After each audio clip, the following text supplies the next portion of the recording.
This week I want to highlight some of the really neat discoveries that we have had in brain science relative to how we behave around food.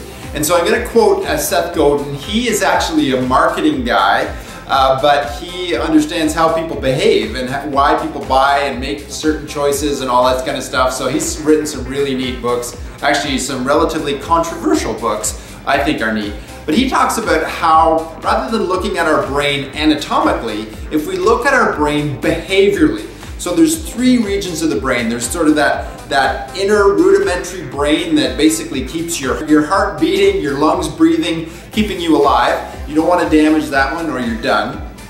The second layer is it's kind of like layers to an onion, right? So the core and then outer layer is the Labrador Retriever Brain. That's more based on emotions, and so what's going on in your emotions dominate everything else. And then that outer cortex, which I don't think Godin talks about it this way. He talks about it as our adult brain. I like to refer that as our Spock brain, so very logical.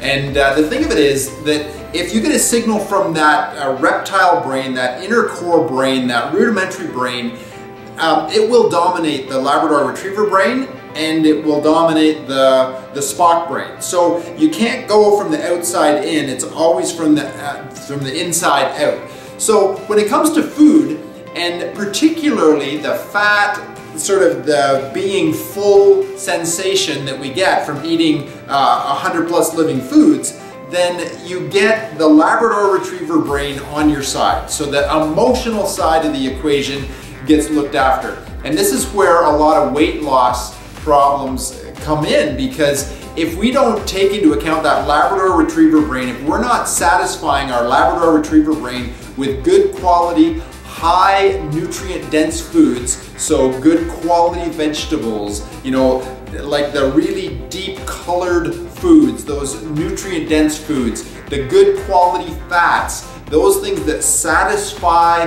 that Labrador Retriever Brain, literally our brain gets satisfied, then no matter how much your Spock brain is saying, I don't want to eat that cookie, you're gonna eat the cookie, because the Labrador Retriever Brain is dominating the scene.